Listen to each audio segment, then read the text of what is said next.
All right, we're going to shift gears now and turn to something new on the current. Back in June, more than 24 scientists and volunteers gathered at the Amawa Forest Preserve near East Moline. It was for the Bi-State Conservation Action Network BioBlitz event. So the group surveyed all sorts of mammals, birds, plants, insects, and more. And now we know that 3 rare species are flourishing in this area.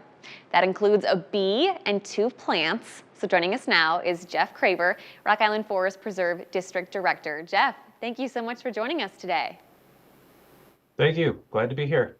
Why don't we start off with how big of a deal this is? I mean, did you expect to find something like this? No, we knew we had a great property there that the district was able to acquire.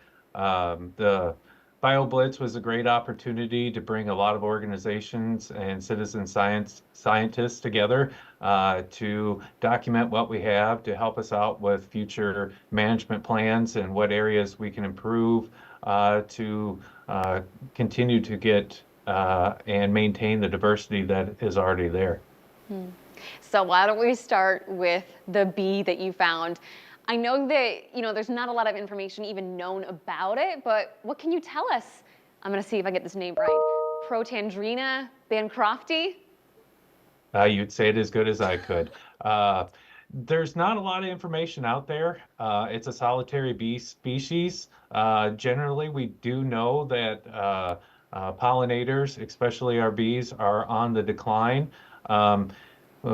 When it was uploaded by Angela Morehouse from the Illinois Nature Preserve Commission and her observation was confirmed, we could see that there's not that many observations out there. To have that observation and to get it confirmed was really a special thing for the district and for us to lift up and let the community know. And then you did it again. So tell us about the 3 birds orchid. The 3 birds orchid is a spring, a summer ephemeral. That one was actually found outside of the BioBlitz by a local contractor that we had doing some invasive species removal.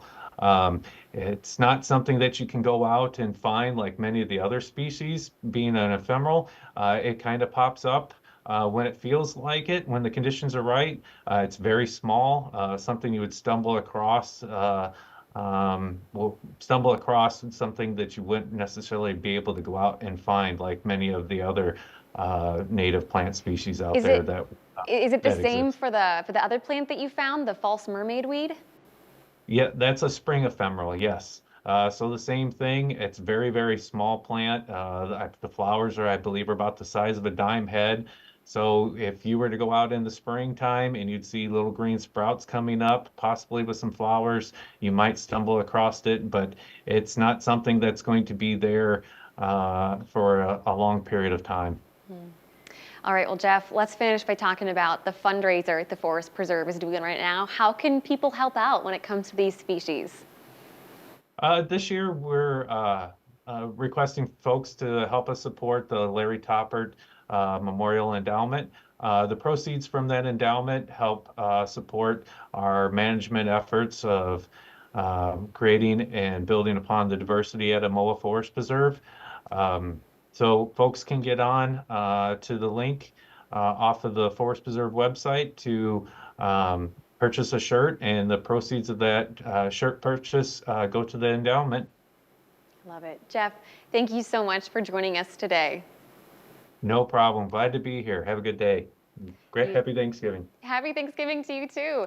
And for you guys at home, we have a link to purchase those t-shirts up on our website. All you got to do is click on the As Seen on TV tab.